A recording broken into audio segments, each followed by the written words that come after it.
Hello, everyone. Just checking if I'm audible. Please let me know in the chat. Yep, can hear you. Thank you so much. Hello and welcome to 124th SPRI Policy event. We are live from Sharif University of Technology from Tehran, Iran. I am Amir Shahraini, your host and moderator for this session. Just to give a brief introduction of myself, I'm the director of the International Department at the Sharif Policy Research Institute. I also got an MPA in the field of organizational development from the University of Tehran.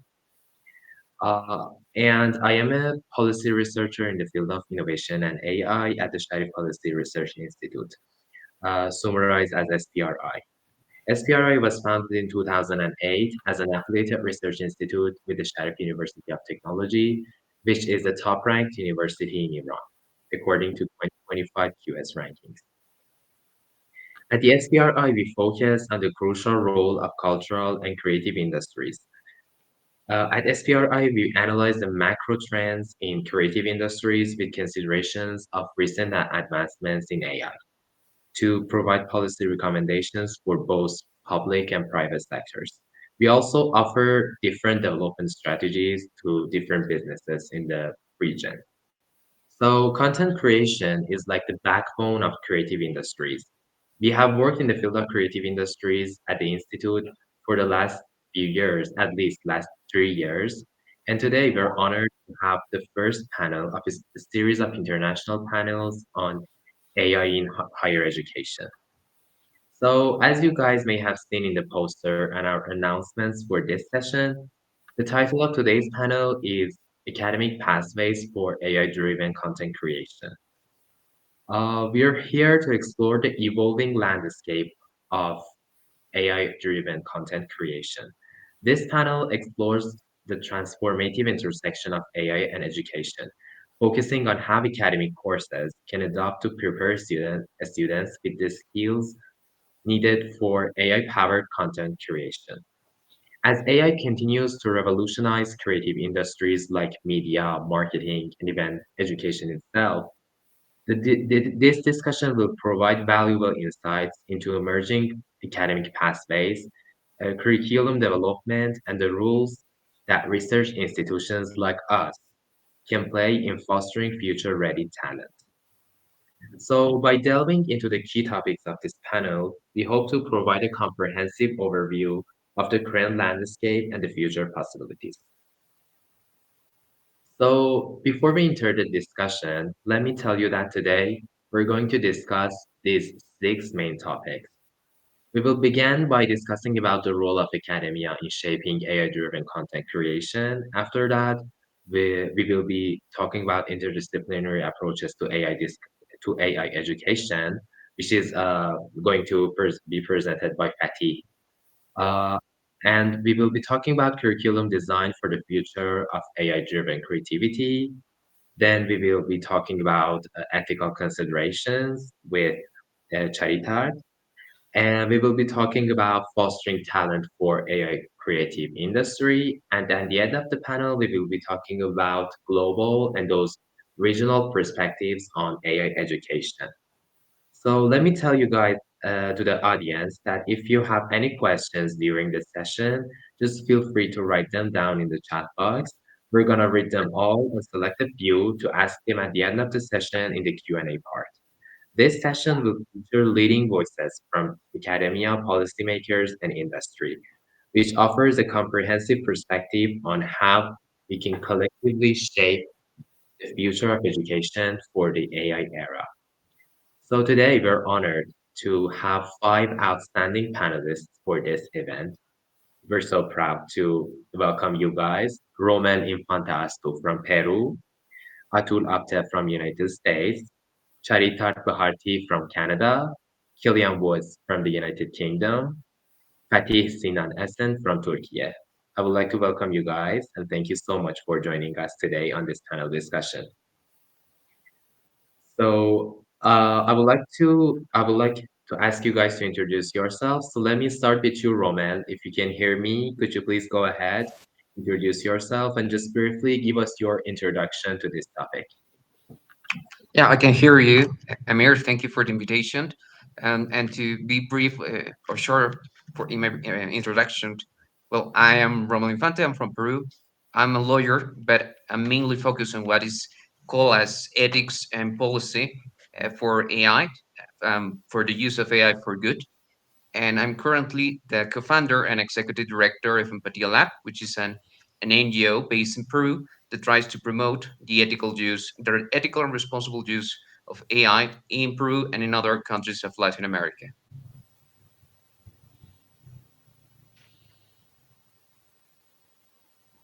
Thank you so much, Romel. So, Atul, if you can hear me, could you please go ahead, introduce yourself, and tell us your vision on the topic? Yeah, sure. So, good evening, everyone. Good morning, good good evening, good day, wherever anyone is. I'm Atul Apte, and I'm a founder of a startup company 3 years ago called Aderza, and this company is dedicated to doing research and building frameworks and components to advance the use of AI, particularly in the healthcare industry in the US. And as you know, the healthcare industry in the US has some of the most promising use cases for AI, although the challenges are immense and really big. I know the topic here is slightly different. It is related to academic and academics' role in content creation. But in the slides that I'm going to present today, you will see that our research has shown that there is a lot of intersection now between academic institutions, industry, and also creative people, content creators. I personally am not a content creator. I don't consider myself to be a content creator, but I was amazed at how much the role of content creators in the industry has really become important. So we'll touch upon those topics. Well, hopefully my slides will be useful to the audience at least somewhat. But I'm looking forward to the discussion. Thank you, Atul. Yeah, we will be hearing your insights later on the panel. So, Charitar, if you can hear me, I want to ask you to introduce yourself and tell us your vision on the topic. Please go ahead. Absolutely. Thank you for having me here, Amir, uh, amidst such wonderful panelists. And like Romel there, who introduced himself earlier, I'm also a lawyer by training. And I currently work for Ernst& Young as a technology consultant. And, there's a lot to be said about AI in general, not just in this topic. But this topic in particular has been so uh, controversial for so many different reasons, as because this is the pipeline for where we start thinking, right? For where our thought leadership comes from to a large extent. And right now, AI is attacking the very bases of what we think, how we think, what we perceive as reality, right? So one of the key things that I would love to talk about in this context, and we'll go into that later on. I'll just touch upon those very briefly.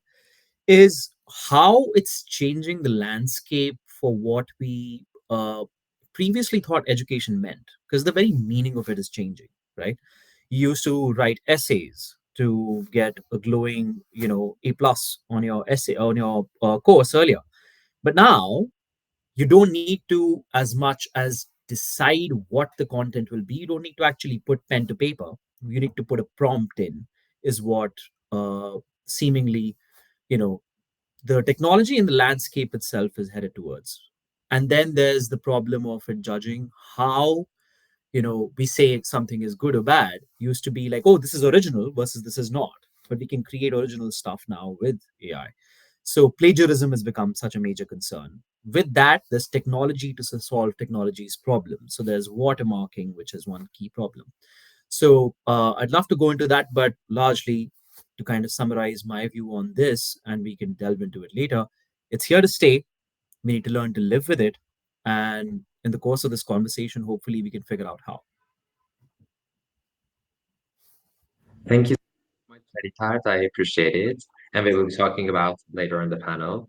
So, Killian, if you can hear me, please go ahead and introduce yourself and just briefly give us your introduction to the topic. Hi, everyone. Good evening and good morning. I want to thank Samir for having me on. And yeah, I'm an engineer by training, and I've actually done workshops in universities and schools around sustainability and AI.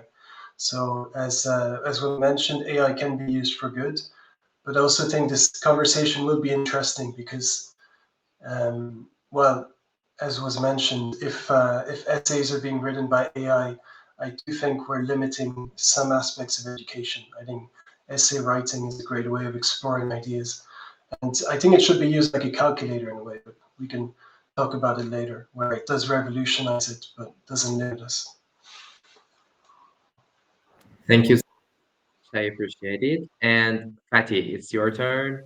If you can hear me, please introduce yourself. And after your introduction, we can have your presentation. Please go ahead.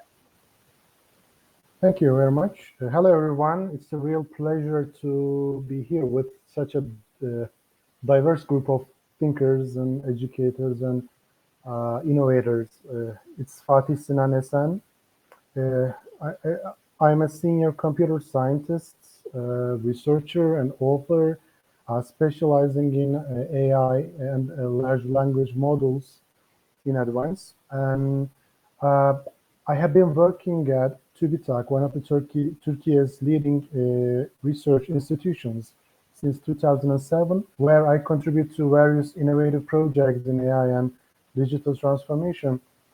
And moreover, I'm also an instructor of AI in several universities in Turkey. And I want to say it's a tough topic, AI in education. So over the years, I have seen how academia can help turn big ideas like AI-driven content creation into something that really resonates with both students and the broader world.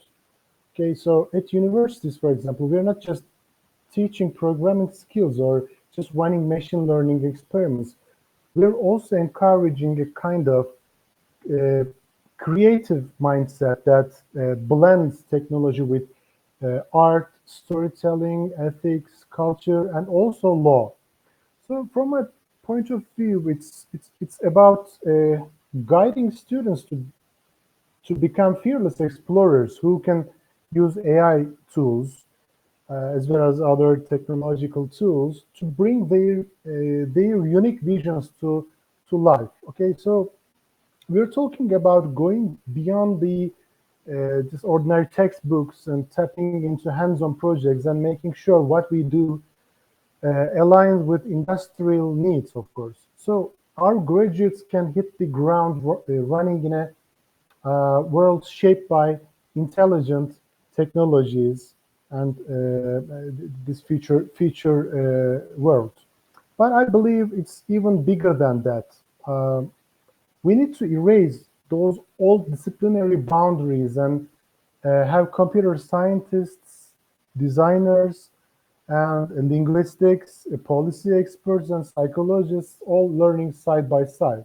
So we should have a transdisciplinary approach. And when we mix these fields together, we create a dynamic environment where fresh ideas can flow and nature. So this approach makes our graduates better equipped to handle tough challenges, global challenges, okay, like ensuring accessibility, tackling questions of authenticity, or maybe bridging cultural differences in content and in region. By doing so, we're not only shaping the future workforce, but also defining the standards and also values that will guide AI-driven creativity for years to come.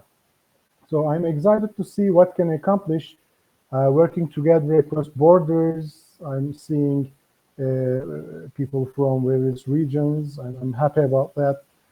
and backgrounds and disciplines. Uh, in order to what? In order to create a more open, more responsible, and vibrant era of AI-driven content. And I can't wait to keep asking new questions and learning more with all of us. Thank you. Oh, thank you, Patty. I appreciate it. And I think now it's time for Atul. If you're in the chat and you can hear me, Atul, we're ready for your presentation and we're ready to hear your insight. Please go ahead. I'm sorry, may I have the presentation now or after the at all? I think Atul is going to present first, and after Okay. that, yours. Thank you Oh, very much. Thank you so much. either way, I'm good. So let me share my screen. Desktop sharing. I've got to say this tool is easier than Zoom. It's easier to follow than Zoom. So let me just share my entire Maybe that's screen. Persian. Yeah, it's so much easy. For All right. So let me. Can you confirm if you can see my screen? yes, yes, that's perfect. Okay. So I'm going to. I won't take a whole lot of time. There are only a few slides here that I selected from a much bigger discussion we were having in June of this year. There was a conference here in Las Vegas where there was a big focus on healthcare and the content creation in healthcare.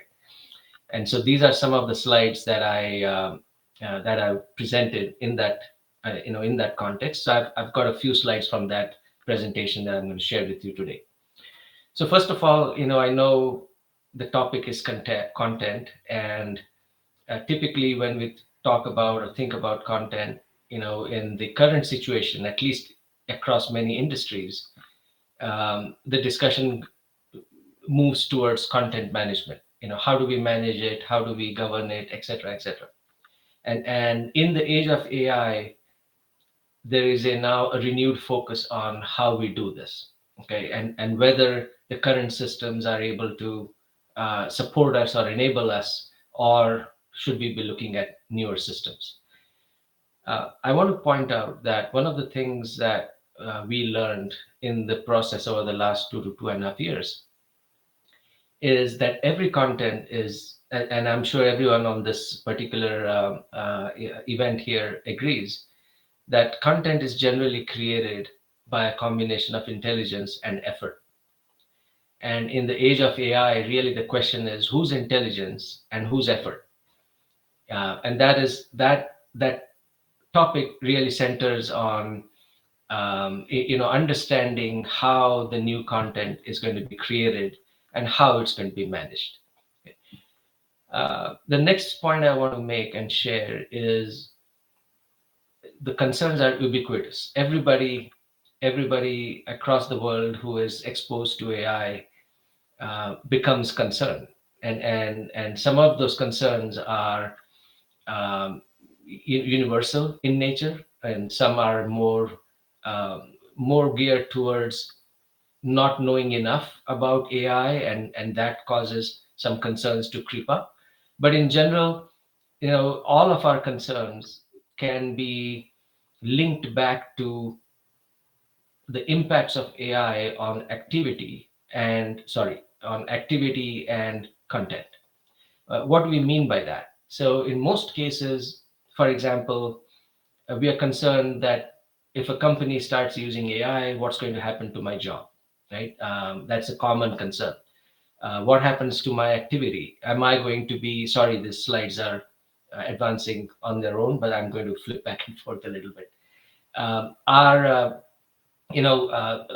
What happens to the activities that I do on a day-to-day basis? So we can kind of narrow down our concerns and focus on how does AI impact either an activity or a type of content.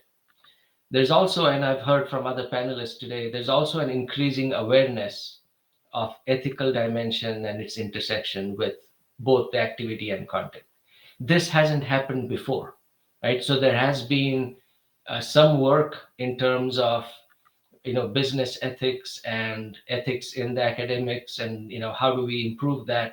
So there have been some narrow and focused conversations, but this general awareness that ethics needs to be discussed is very interesting, because everybody seems to talk about it. There is one last thing that I want to mention here, which I think even in the academic context makes sense, because there is a overall review of the value of human activity and human generated content, and this review is being done under the objective of improving efficiency, right? So what is, and whenever we talk about value, the trigger for that usually is efficiency. So keeping that in our minds, that we have to review human activity and human generated content, and really figure out how do we enhance the value of both. Because if we don't have a clear view of how to enhance it, then the conversation becomes, do we really need it? So let's keep that also in the back of our minds. Here's the view which I think may be more relevant to the discussion today. uh, One thing we have focused on is, how do we analyze this renewed interest or focus on content. And in a very simplistic way, we all know what Gen AI can do in terms of creating content, audio, video, text, etc. But there are certain topics which are very important. One, all of a sudden, because of Gen AI, people started thinking about what is original content and what is derived, right? So this kind of discussion did not happen at the scale it is happening today. And I can tell you, in the healthcare industry, this is very important, because in many aspects of healthcare, new text is generated, videos are generated, audios are generated, and it's important to know, at least in the academic sense or even in the industrial sense, which of this is truly original and which was derived and how was it derived. I'm giving you some examples to think about. So there's a lot of discussion about deep fakes and its impacts, on negative impacts. But in a theoretical sense, a deep fake could be an original creative content. So from a content management point of view, if you start to think about how do we manage this content, deep fakes could very well be categorized as original and creative in certain contexts. Or, for example, the second example I gave is, really an authentic artifact could be a derived academic content. So something, a white paper or a thesis or something in the academic world, is an authentic artifact, but it could also be derived from some other content. In the industrial thing, think about products like games, right? So in the healthcare industry, for example, or even in the finance industry, gaming has a role, games and tools. And those games could well be a simulation that is enabled by a deep fake, in combination with an authentic artifact. So the point here is that it's not as easy as it seems to simply categorize content with the intention of managing it, because contextually things can get very complex, and maintaining the context and managing it and making sure the content is original or derived, is really hard. It is not as easy as it seems. Okay. um, One thing we focus on quite a bit is, we now, at least from our perspective, we now see the world as nothing but a world of hybrid content. What we mean by that is, it's a world where human and AI effort and intelligence is going to be intermingled in terms of creating content. It's going to be very difficult to separate, what parts were done by human and what parts were done by AI, because at some point it's going to be a very, very intricate mixture of both. That is where we see a very real need, and I'm happy that on the panel there are a couple of lawyers as well, because there is a real need to think about content ownership laws. Okay, how those need to be revised. What are the policies, governance policies that need to be put in place? And I'm not talking about the big, large governance acts in Europe and other nations, but I'm talking about real, specific policies for specific type of content, because that is where the real challenges are. At a high level, I think we can frame policies, but let's say in healthcare in the US, for example, there are a lot of requirements in maintaining privacy, in maintaining security, etc., which, or even sharing of content is not, is not without its rules and without very nuanced context. So all of those play a role in how this hybrid content is going to be managed. Okay. A couple of things in terms of how all of this thinking is shifting content management. And I don't know if this is the case in the academic world, but I suspect some elements of this may be true. But if you think about the CMS or content management systems and how they've been designed up to this point, many of the feature sets that you find in these are more geared towards file management, or even they sound like they are libraries of documents, so document management, etc. But they don't really, they don't really do a good job of supporting what we now need in managing hybrid content. For example, how do we ensure that new content is created responsibly? Now, what do we even mean by creating something responsibly? That in itself is a big requirement to think about. Ethical content management practices. What are they, and how would a content management system enable or enforce all of that? And then this is a very important and growing topic: independent authenticity, content authenticity. What we mean by that is, who do we trust, right? So if I create a content and if I say, oh, here's a video I created using some AI tool, and there are many of them now, as you probably know more than I do, and that this is my video, this is genuine, this is, I'm the author of this video, and I want to publish this. How and who would authenticate that what a tool just did and said and published is indeed, has passed all the authenticity checks? And what are those checks? And who is going to do that?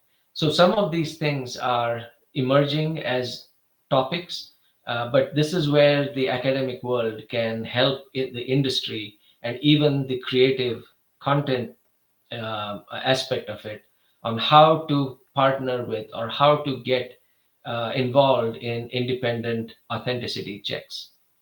And the whole driver of this is, if they really think about it, we hear a lot about fake content and the problem, and it's real problem. Let me say that up front. But the line between what is fake and what is imaginary could be contextual. Again, it's not a universal thing that we can say something is fake or something is imaginary. It really is difficult to separate the two in certain situations. Okay, so a couple of slides and then I'll pass it back. I know there are a lot of other discussions to have. Keep in mind that AI is manifesting into many different ways. Okay, literally infinite ways in which this is going to occur.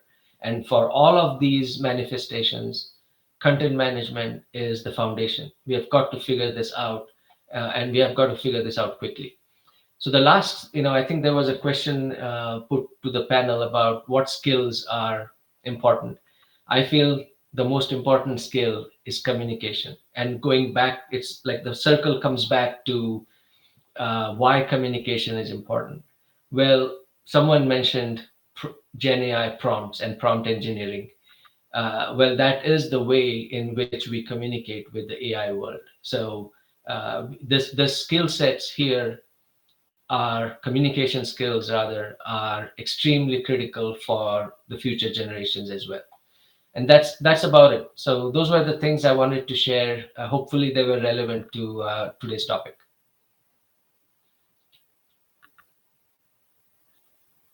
Thank you so much, Dr. Atul. I really appreciate it.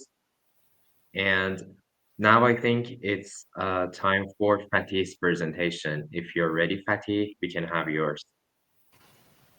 Okay, I'm ready. Let me share my screen.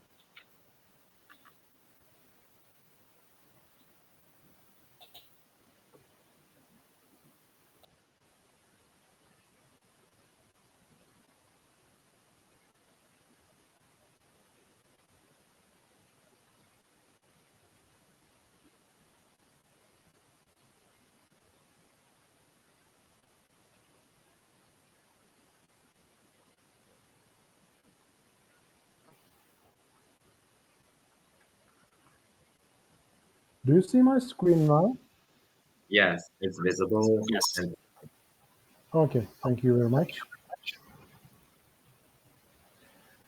Today I will share you my experiences and my research about interdisciplinary approach to AI education. Thank you for this opportunity, Mr. Amir and the Sharif Policy Institute. So we know the rise of AI.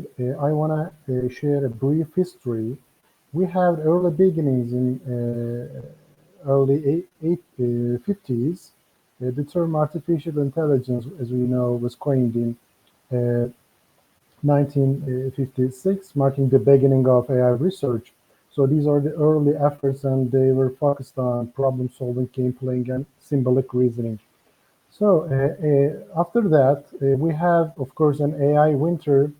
Despite this enthusiasm coming from the early 50s, we have an AI research faced with limitations and funding cuts, of course, due to some technical issues and other primary issues between the nations, etc., and the current technology.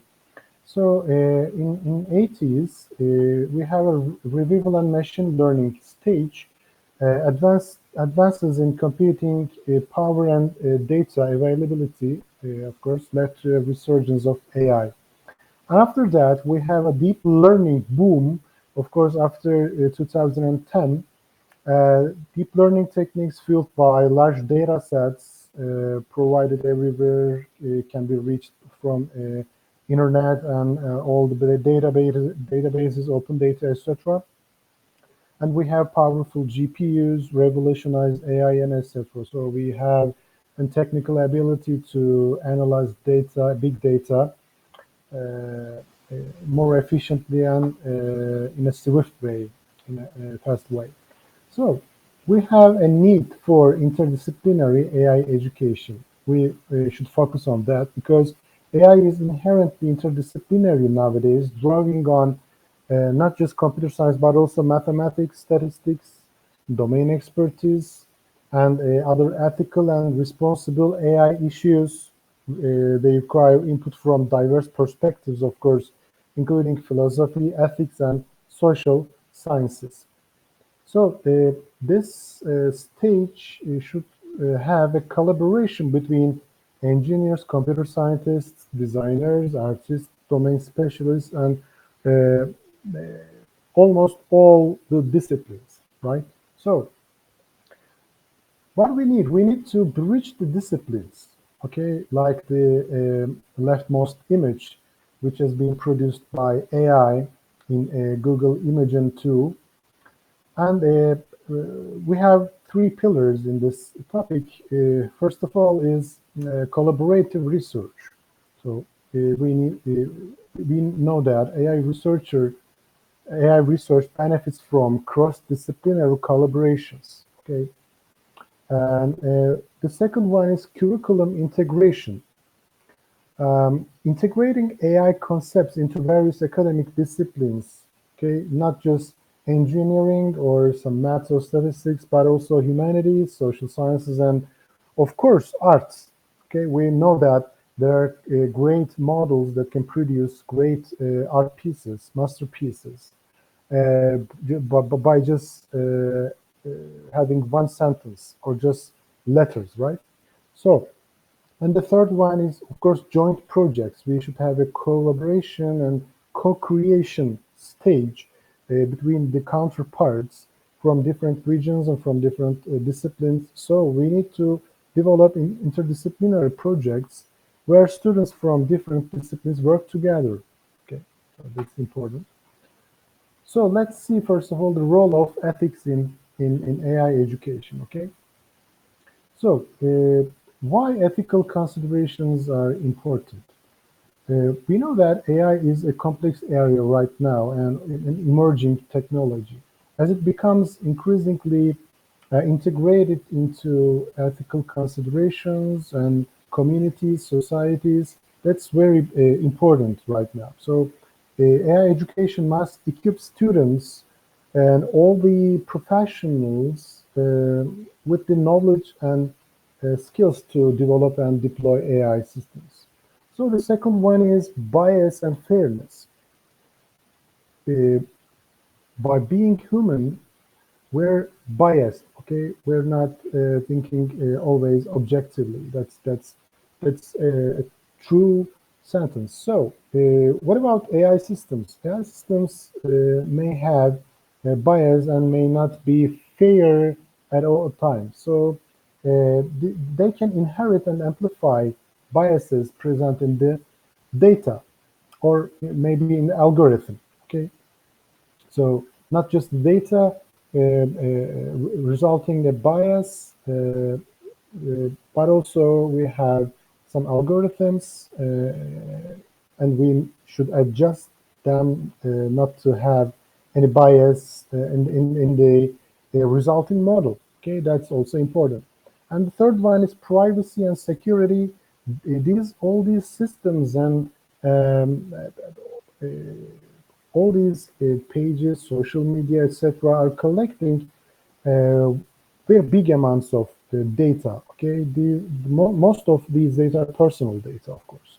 So we say that students must learn about the privacy laws. Okay, laws, especially in data collecting, data analysis, and the best practices for securing sensitive information and maybe some building some differential security systems. Okay, and the fourth one is transparency and explainability, which is also important. So we say that all these students, regardless of their disciplines, need to understand how to design AI systems, not just coding, but all the system and the structure, inputs and the black box and the outputs, etc. So they should know that, and they may also produce some interpretable and definable actions on these systems. So we need to integrate AI into STEM curricula, okay, science, technology, engineering, and math. So the first pillar is problem solving. So we know that AI can help students develop the critical thinking and problem solving skills by simulating complex scenarios, right? Analyzing vast amounts of data. And that sentence leads us to the second pillar, which is data analysis. So students can learn to analyze large data sets, extract meaningful insights, and they should go all the way to the wisdom, okay, from the data informatics and so on. The third pillar is innovation. We know that artificial intelligence empowering students to explore new possibilities, design innovative solutions, and etc., leading to some uh, entrepreneurship opportunities. Okay, so integrating AI into STEM curricula, we say, provides some wide opportunities, very big opportunities to enhance learning. So, what about humanities and social sciences? We should integrate all these uh, aspects in AI education. We want to think interdisciplinary way. So the first one is ethical implications. Okay, the humanities, social sciences, law, etc. These disciplines help students and us understand the potential impacts of AI on human values. Okay, what are these? Privacy, fairness, and the future of work. And the second one is understanding human behavior. Uh, Psychologists, sociologists are dealing with, or anthropologists are dealing with, always dealing with humankind. Okay, they're trying to understand better, understand humans better, and uh, trying to drive and generate some ideas. Okay, for this, human behaviors, decision making, and social interactions. So this knowledge, I think, is essential for designing better AI systems, fair AI systems, trustworthy systems, etc. And the third one is AI in creative expression. That's where the words come to art, history, literature, and cultural studies. Okay, that's again very important. And AI in creative arts, we say that as well as STEM fields, students should use AI tools to generate music, write poems, compose visual arts. We know that Sora has been started by OpenAI, and it lets students and us to produce some great videos. Okay. Uh, However, we're dealing with some problems in real-world physics in those kinds of systems, and Runway and Sora and etc. And I think Google has a new system just like Sora nowadays.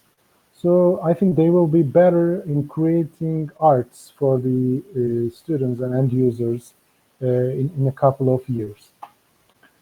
And interdisciplinary case studies in AI. First, AI in healthcare. Okay, so we know that AI and analyzing patient data to predict disease risk, for example, developing personalized treatment plans and improving diagnostic accuracy is very important. We also use AI in business in an interdisciplinary way, optimizing supply chains, working with managers, marketers, and financial people, etc. And the third one is AI in education. Of course, that's the very important point for this panel that we're talking in. So, what about the challenges in AI programs or AI interdisciplinary fields? Okay, the first one is lack of faculty expertise, and that's one main important challenge. Okay, so many universities struggle to recruit into individuals, professors with necessary breadth of knowledge. We're always opening AI courses or opening AI undergraduate programs, but we're hardly find people to serve in those programs and instruct to the students. Of course, it's a global issue, not just in Turkey or Iran or other regions. So the second is curriculum development. So designing a curriculum that effectively integrates these AI concepts, not just in an engineering way, but also the social and psychological, sociological way, uh, while ensuring rigor and coherence. These can be complex and time-consuming, so we can use some AI tools to produce AI feeded curriculum. So the third is the resource constraints. Of course, we should have many resources, GPUs, etc. And these AI programs often require significant resources, including specialized equipment. Okay, some servers or money, etc. So it's really a hard issue for and ordinary people or ordinary programs. So that's about a funding limitation because they can hinder program development and implementation. What about student backgrounds? And that's again a tough topic.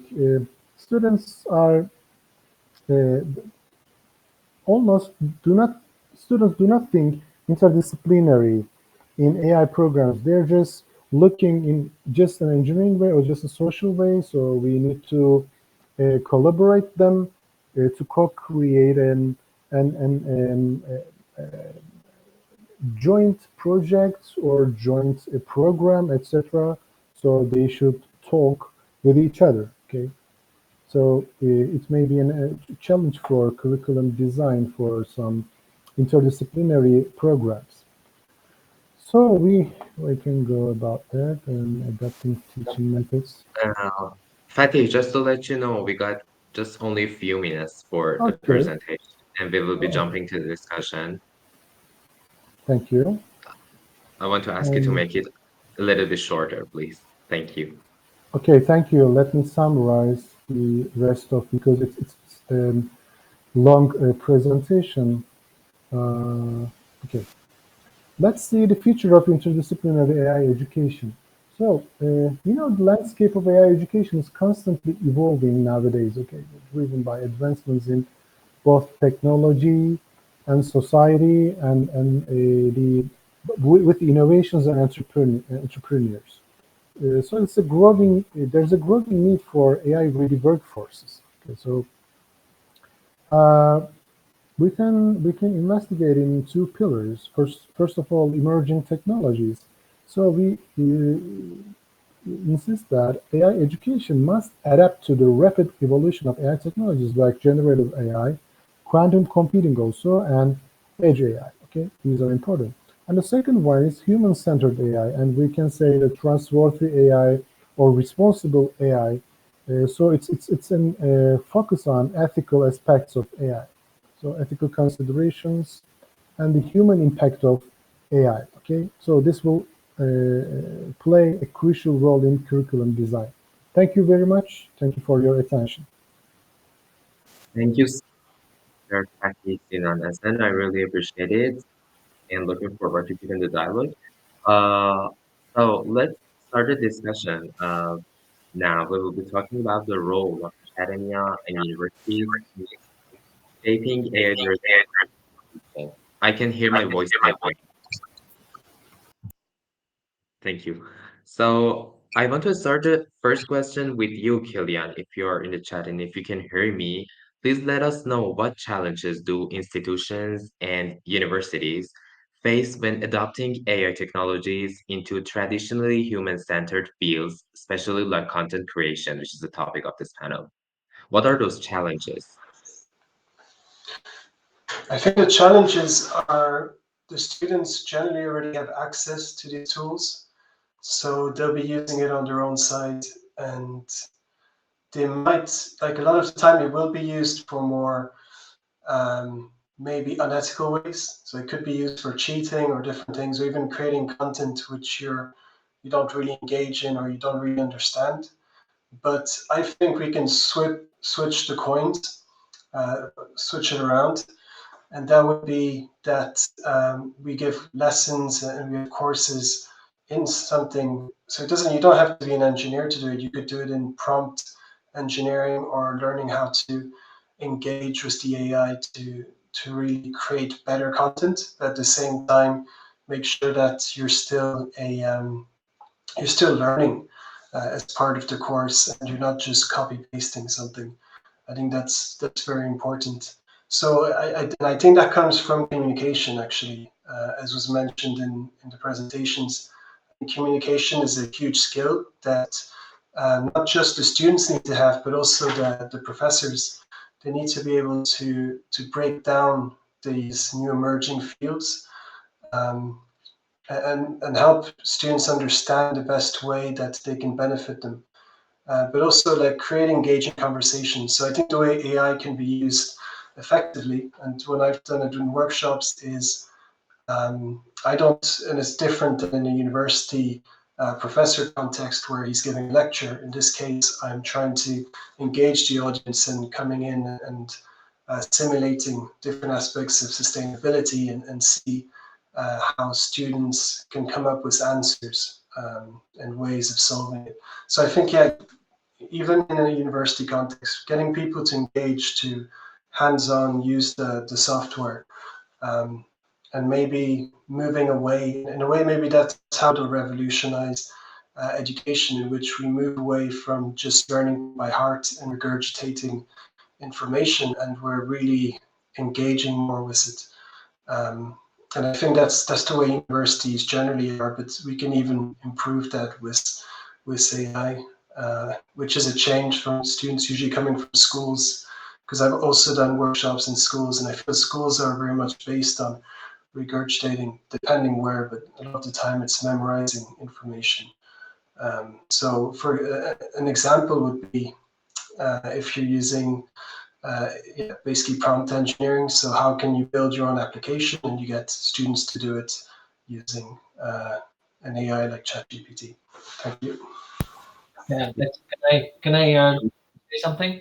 Of course, go ahead. Yeah, no. So very quickly here, I think that's a great point because this is where, especially the newer generation and students, whether in schools or universities or higher studies, whatever skills and whatever techniques that they learn in how to use AI, they are instantly and easily transferable to everything else, whether it's in the industry, whether it is in the personal, content creator type of a role. That is the beauty of all of this is there is no silos anymore or there are fewer silos now. It's not like, oh, I've gained this skill and I can only apply this in this context. It really is, you gain the skill, you are going to be able to work with AI everywhere, and you are going to need it everywhere, including, if you're going to a grocery store, for example, very soon.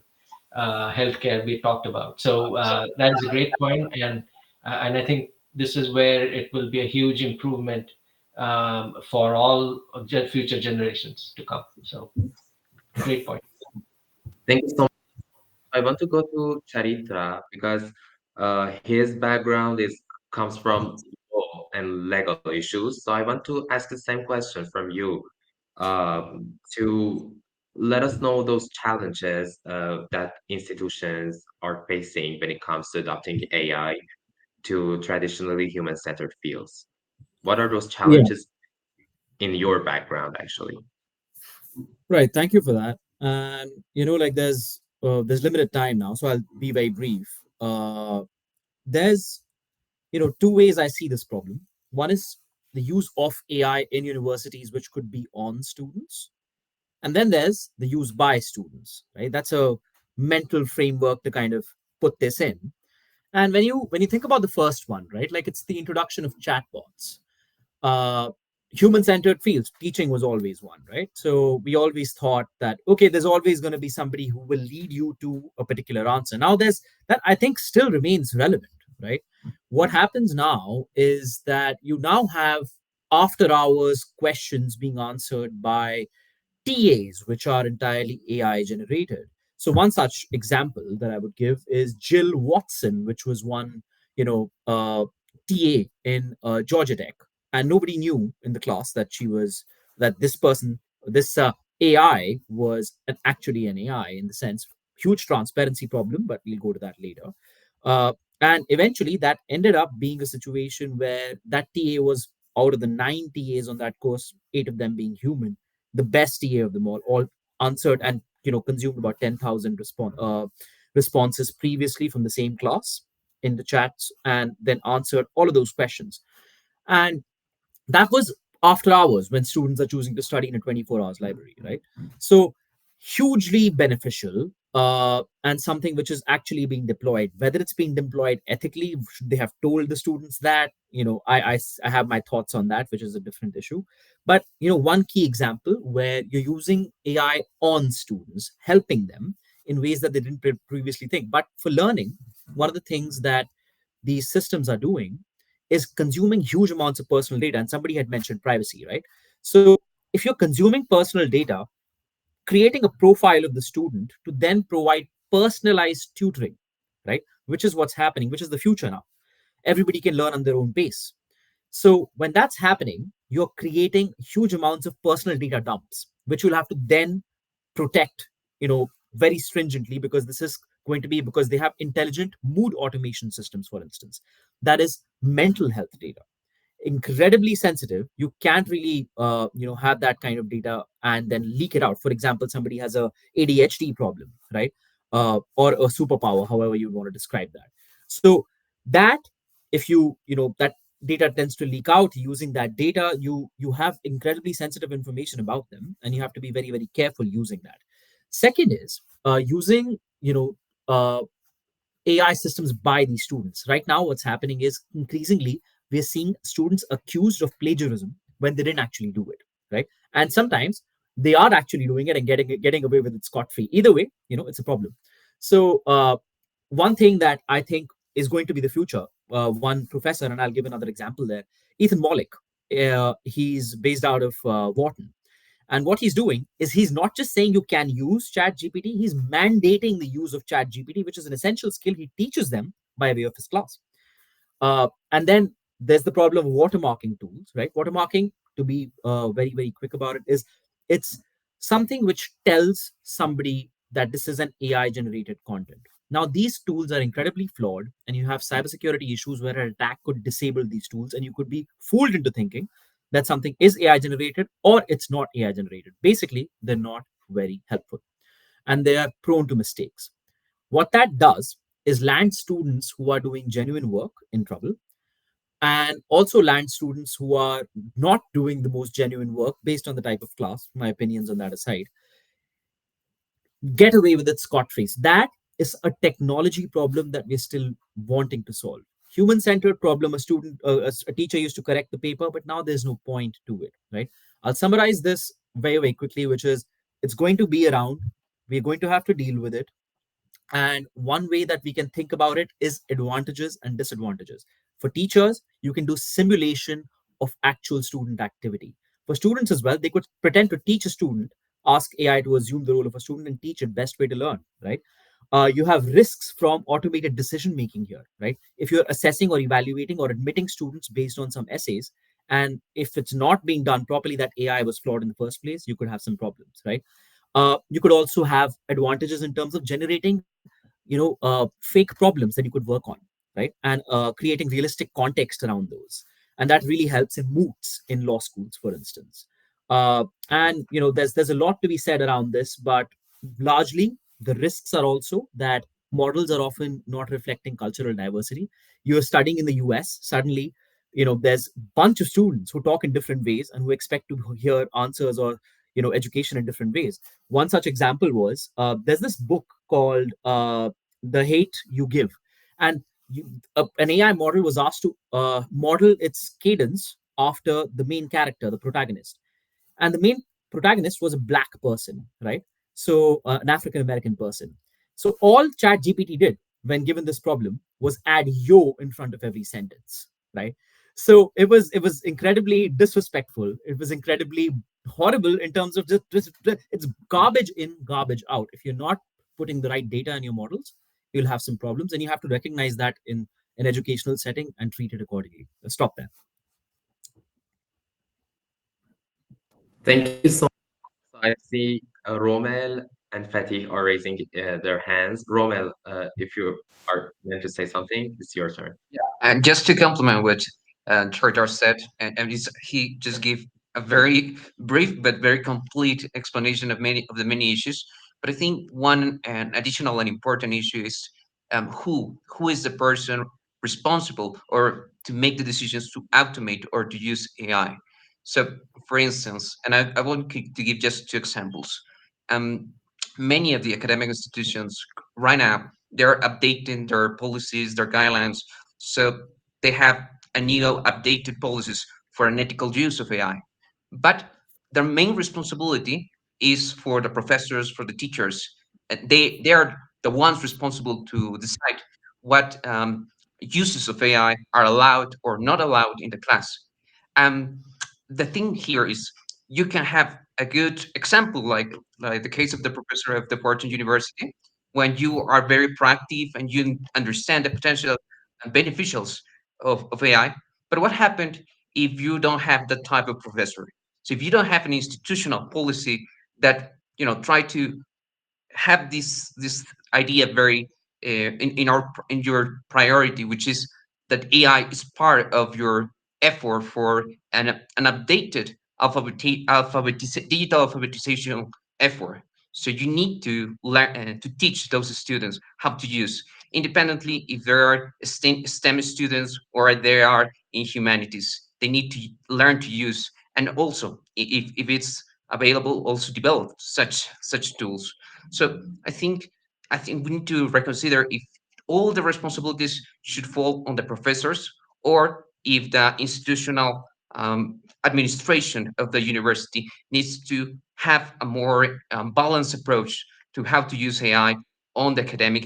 And the other case I want to mention is that actually just recently I was I was mentoring one university team in a law competition about human rights, and the organization, it was a Latin American university from Argentina. They use ChatGPT as a judge, and I think I just criticize this because I think you need to also be able to assess when you're going to automate some issues. And in the case of ChatGPT or any other type of AI tools, I think it is better to have more of a complementary or supplementary role for this type of tools, instead of just having or giving the final decision to such tool, because it might be biased, inaccurate, and harmful for a more equal or fair assessments of all the participants. So I think these little details are important when you assess if you're going to use AI. Thank you so much. So, Fatih, if you are going to say something, it's your turn, as I Yeah, can see sure. your. Thank you very much. I think it's about some distinct subjects. First of all, it may be about cultural resistance. Okay, in many fields, just like content creation, people depend on human creativity and expertise. So when AI comes into play, folks often feel uneasy and worry about losing their jobs or just resist the change, especially if they're older than 30s or 40s. Okay, and the second one is quality and creativity concerns. And we know AI is good at repetitive stuff, but not so great, as far as we know, at handling creative and emotional tasks. And making sure AI content is high quality and matches the brand's tone is tough. And the other point is ethical and legal implications, of course. And in AI-made content makes people wonder about things like who owns it, or if it breaks copyright rules, right? So companies and institutions need to be really careful with law and around privacy and content rights. And another point is data dependency. Of course, we know that AI needs a lot of data, or a lot of quality data to work well. One of the panelists has said, garbage in, garbage out. It's a great point. And AI needs a lot of data to work well, we said, and getting that data isn't always easy for the companies or institutions. Plus, you have to make sure the data isn't biased or flawed, okay, while creating that content, inwards or outwards, or inside the company, or to the other stakeholders of the company. And the other point is integration with the existing systems, right? So using AI means you have to fit new tech this needs like into old systems. It's a very hard issue. Old systems which can take a lot of time, money, and expertise. So it's not always applicable. It's not always a smooth or quick process. And the other point is transparency and accountability, I think. And because AI often works in mysterious way, it's a black box. So when something goes wrong, it's very hard to figure out why. Uh, so companies need ways to check and fix any problems in what AI produces. Okay, thank you. Thank you so much. So I want to move on to the next question. I want to ask you, Romel, if you can hear me. I want to ask you about this question that are current AI-related programs and courses meeting the industry demands for AI content curation? And we basically want to know that what are those gaps that currently exist in the educational programs and courses, and how can they be addressed? Okay, thank you for the question. So, I think the answer will depend and will vary a lot depending on which part of the world you are. Like there are tons and tons of different programs for undergraduate and graduate, or even business education in countries such as United States, some European countries, and even some Asian countries like China. But when you go back to, for instance, South America, Africa, or any other developing countries, you have very few options. And most of the options are just focused on STEM and faculties, engineering, like learning how to be an AI engineer, something like that. And it's even lower when you try to see options for interdisciplinary, or how to use AI in other contexts. I think, despite that, despite this overall map, or this overall overview of what is happening in developing countries, and you still have some new developments, especially supported by international institutions, like for instance, in the case of Latin America, the IDB, which is an Inter-American Development Bank that tries to support financially this type of programs. So you have one way with this type of actors, of international actors, but also I think it also depends on and I go back to what I said before, how the universities organize themselves to use the current tools that you have in the market.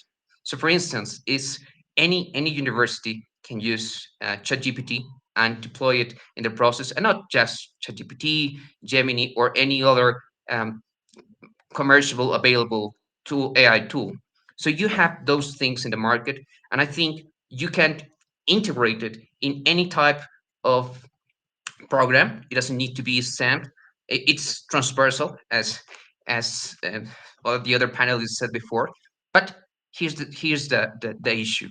I think there are some barriers, mainly because universities are afraid or of using AI and having, making an legal infringement of IP protection, IP content, or maybe affecting the privacy of, or having a security leak. So those type of things, and also the lack of infrastructure, of digital infrastructure, the lack of data, um, holds the development and the use of AI in universities. And the thing is, what you can you do to, you know reduce or shorten that gap? Well, at first, I think, use what you have on hand. As I said, use the available tools. But to answer to those concerns, I think you need to be clear about what ethical and legal issues you can address. For instance, I think, and I go back to what I mainly focus, which is the ethical aspect of AI. You have almost universal agree principles between most countries on issues such as AI. You have like privacy, respect of privacy. You have transparency, accountability, and a lot of principles. But the issues always ends on falls short on how you will implement such principles. So what you can do is try to cooperate with international organizations or try to implement and adapt some models. For instance, UNESCO has developed frameworks for how to develop the digital competency skills for students and also for educators. I think that's one available resource that is free that everyone can use and try to implement in their own university. But also you have guidance opinions for instance the bar association or other international institutions that you can use to guide yourself on how you will address issues such as, for instance, um, the- how you will use AI, but at the same time protecting or giving the the necessary respect for creators, for authors, and I think uh, universities have to have this conversation and this take these actions before they try to implement, so they don't have or they address issues before they appear when they implement AI in their programs or in their classes. So I think that's Thank a you. very broad overview, and I Thank you can so much. answer that. Thank you so much, Romel. So let's talk about those kind of ethical considerations as you mentioned, Romel. I want to move on with Charitar and to talk about academic contributions in raising ethical awareness and facing academic dishonesty. We have already talked about this topic, Charitar. We had a Google Meet last week. He had mentioned academic dishonesty for a use in content creation. So I want to ask you about what are those ethical concerns that arise when using AI in content production first, and after that, how should they be addressed? And another question is that what role do educators have in fostering ethical awareness among students who are learning with AI tools? Right. Thank you for that question. I'll before I jump onto that one, right? Like I wanted to address one, very interesting thing which has been mentioned again and again, which was the IP and AI intersection, which a fair few folks have mentioned now. There's so much to be said about that, but one quick point I wanted to make was about publicly available data, right? This definition, this legal definition, is very much at the heart of this dispute. Right now, all of these companies which are building these AI systems are actually using a lot of the content which is out there, right? And they are deeming that to be publicly available. In fact, some governments are also buying data from data brokers and then deeming it publicly available and then using that for surveillance purposes as well. Very interesting, definition there for publicly available, which enables this to happen. Now, IP, IP protected content is not technically publicly available. So what's happening there is post facto deal making, right? Everybody who's building an AI system has usually this one protocol to respect. It's called robots.txt. And it's not law, but it is essentially a convention that people respect. That if I'm saying my content is protected by robots.txt as a protocol, please don't scrape it. Now these companies continue to scrape it, and eventually what happens then is that it lands up in court. Some of those companies whose content has been scraped sue, and it lands up in court. And then there's a post facto deal making that we'll use your content. We've already built our system. There's nothing to be done. We've technically already violated the law, but please just don't sue us. Very interesting trend. This isn't how it's supposed to be. This isn't how it should have been, but it is how it is. For everybody who's writing academic papers out there and putting their knowledge out there, right? This is an important thing to kind of also remember. What are the defenses you have against that? I'm not sure, right? At this point, we have more questions than we have answers. And this kind of directly connects to what you were asking, Amir, which is, to a large extent, we're talking about academic honesty and dishonesty. I mentioned this one professor, Ethan Mollick, who in Wharton is mandating the use of ChatGPT. He's one of the first few to kind of come out and do this. So what's happening there is it's an approach which is almost backwards, right? Like you used to think that first, you'll write a paper, we'll then check it against plagiarism checkers, turn me ins of the world, and turn it ins, not turn me in.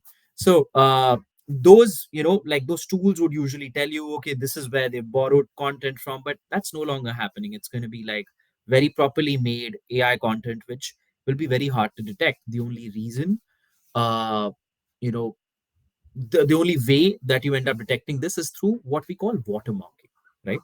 And I spoke about this briefly earlier. This is the check that OpenAI promised against its own sort of content that was generated. But turns out it's not working, right? Everybody who's tried to do watermarking has failed thus far, because even if it works initially, there's always jailbreaks around it that come. And this is a constant battle between good actors and bad. In AI, we call it red teaming and blue teaming, same as we call it in cybersecurity, right? Pen testing, you call it red teaming, blue teaming. The same way, red teaming in AI is now becoming a requirement by law, right? Which is you have to test your AI systems if they are admitting students, if they are essentially making sure that academic honesty is maintained, right? uh, and if it's holding somebody at a pass or a fail grade based on this one AI tool, which can be attacked, which can be inaccurate, right? So you have to have proper checks against it. So that's one sort of way in which we are tackling this problem. But to kind of summarize this, I would question the very notion of academic honesty or dishonesty in the world of AI. Somebody had mentioned calculator, right? The calculator problem. I think it was Killian. So that calculator problem is basically saying that can we treat AI like a calculator tool, right? It came, people still know, you and I probably still know how to do long division, right? We could use a calculator, but we were taught, we still know. And if we don't have a calculator at hand, we can divide, right? AI is not going to cripple everything, right? AI is not going to make you incapable of doing anything by yourself. You will still need skills. AI will just help. Same way, there's another comparison that people have drawn to what AI can be from yesteryears, which is it can be a printing press, right? Think about it like a printing press, because what it can do is it can democratize the use of AI. Now, everybody who did not have access to great information, who had to buy a book, enroll in a course, can go learn a lot of information from ChatGPT or otherwise. Some of that information could be false, it could be hallucinations, as we call it. They have to guard against that. But nonetheless, there is a lot of democratization of information, right? What that means is not that you will not need schools and colleges and institutions. What that means is that you will need to have a different role for them. Just like when the printing press came, writing did not phase out. People still write. Pens is still in fashion. Everything that we knew before will continue to exist. Its nature, its use will change. That's, I think, one key takeaway that if I would have. Thank you so much. So let's talk a little bit about curriculum design. And I want Killian, if is still in the chat, to ask the next question from him. Let's talk a little about the core skills for AI-driven content creation. I know that Atul and Fatih have mentioned some of those skills in their presentations. We got two side of skills, like some kind of technical skills we need, like programming, machine learning, and those stuff. And on the other hand, we got some skills like creative thinking, creative planning, and storytelling to produce the content. So, Killian, if you're still in the chat, if you can hear me, I want to ask you about this question: that how can academic programs and academic balance the technical expertise like programming, as I mentioned, with creative storytelling skills, like balance the technical skills with soft skills. And what combination of technical and creative skills are essential for this tech stack? What do you think? Yeah, thank you. And sorry, I got disconnected for a second there, so bearing's working well. Let me know if I get disconnected again. So yeah, I think this was mentioned before, but the fact AI is becoming so important we're starting to discuss the authenticity of creativity and, in a way, the voice of the authors. So, especially writers, they tend to write in a very specific way. And I think AI, as was mentioned as well, is very good at repetition. But things like ChatGPT, you can look at the form and the way they write, and there is a lot of repetition. Although there's no watermark, you can, from reading it, tell some students write like that too, but there's not a really strong authenticity. Or usually it's just copying other people's way of doing things. That's where it comes from. But I think as humans, we have more creativity and we're able to create content which is very unique. And I think that's what's very important to bring into this. Um, I think that although technology is so important, we should still bring in those soft skills of learning how to write creatively, how to write essays, and really explore topics that interest you. And sometimes without necessarily having just the pure facts that AI will give you. But the advantage of AI is you can use it, um, and then I think that's why it's important that we create ethical AI models because we can use this as a source of information. So if we're unsure about something, for example, I want to write about sustainability and uh, basically how the rising sea levels can affect different towns. It's important that I'm having data which isn't necessarily too biased, although their bias is very hard to get rid of. And then I can use that in my own writing style and write it instead of just copy pasting. So I feel that, so I do think that the most important part is having professors that, um, although we're learning how to engineer systems and how to do prompt engineering, are really empowering us in the same time to communicate and learn communication skills, which are considered soft and maybe, especially for, I think, STEM students are kind of considered maybe less important. But we should bring it as important for them, um, so that they really learn about that aspect of it as well. Um, so yeah, I believe that that's important in communication, but then also how do you empower the students? And I think one of the important ways of empowering students is to create simulation scenarios of what they might be doing in their future work life as well. So if students are interested in sustainability, well, maybe doing simulations of COP conferences. So those would be UN conferences where you're negotiating on different topics. And AI, although this was mentioned before, we have to be careful believing everything that AI says. But I think in specific areas, and if the AI is done correctly, it can be really beneficial. So, for example, in a debate, it could be used for fact checking, or it can be used as well to simulate. For example, there's a model I use which simulates the actual seawater level rising. And so visually, it can have an impact on the students and can help make the debate more exciting. So I feel we have to use it very much as a tool. And I think that that's the important part of it, that we're not completely dependent on it, but using it as a tool. Thank you. Thank you, Julian. I appreciate it. And let's go back to you, Romel, and talk about fostering talent for the AI creative industry. We want to talk about bridging the gaps between academia and industry, not just within the academia.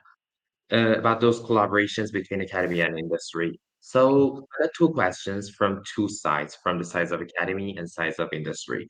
The first question is that how can universities establish stronger partnerships with AI industry? And the second one is that how can industry professionals play a large role in shaping academic pathways? What do you think? Well, yeah, okay. I will give you a short answer. So other people, other of the panelists can also provide their expertise. I think what is happening, for instance, in Latin America, is that um, as I said before, you use international cooperation, but uh, also you can also make it have a partnership with the industry. But it's uh, there are a few cases of that happening currently, and one of the things is that uh, well, I don't know the exact details for the decisions within the industry. It's from the side of the universities. It is sometimes um, less easy for a university to formally cooperate with a company, or with a foreign industry, because they have to do some legal checks. They have to fulfill some compliance requirements. So what you can do alternatively is to give um, for instance, workshops, try to provide um, all all all types of different tools that can be easily and free to access for students, for educators. So in that way, you can complement the education that you formally have in the university. For instance, just to give an example, um, this month, Google published a report on how to improve your prompting and using AI. So that's in English, okay, and that's another barrier. Have you can use that, for instance, and also translating into, for instance, Spanish, other languages. So in that way, it's even more easy for students to use that and apply it in how they operate and how they use AI tools. And not only like um, AI and like ChatGPT or Gemini or Bard or all these tools, but also I think there is a huge gap between the resources that are available in English and the resources that are available in other languages. And that's something I think there's a huge um, effort that could be done for the industry to try to reduce that gap and try to connect with universities, so they can have these workshops, these maybe other type of formats, but finally to be able to access directly to students without the need to have a formal memorandum of understanding or something like that just takes a long time. So that's my brief answer, and I would like to hear also what the other panelists have to say about this. Um, because Yeah. was said that if anyone can share some of the best practices across industry and academic institutions, so it's yours. Yeah. So thanks for bringing up the language question. The fact that we're thinking and talking today using English as the language right now, even on this panel, Yes, correct. and the impact of AI, the intricate nature of AI, particularly from a content generation point of view, and English language, is something that, particularly from an academic setting point of view, needs to be studied, because sooner or later we're going to run into this scenario where someone mentioned quality of content, someone mentioned authenticity of content. All of those topics will begin to shape how the English language influences AI, right? So we need our proficiency of English language to be considered very seriously, and particularly of students from here onwards. I'm getting old, so I don't have too much time left. But students who are in schools and colleges and universities today, they need to have a different view of language, a different view of proficiency in English, in speaking, whether native language or not, because it is so intricately tied to AI.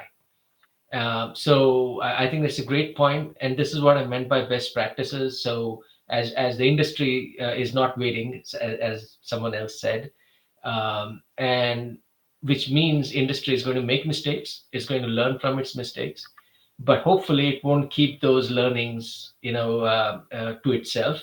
It'll actually share it in a much more broader, broader platform. That isn't happening today, but hopefully with time it will happen. Thank you so much, Atul, and thank you so much to my fellow panelists, Kilian Wood, Sinan Esen, Charitra Baharti, and Roman Infante. Uh, I think we can finish the event here. Thank you so much for your insightful contributions, and we are looking forward to keeping the dialogue. Stay tuned for our future events, and bye. Thank you so much. Thank you. Bye. Thanks. Bye bye. Right.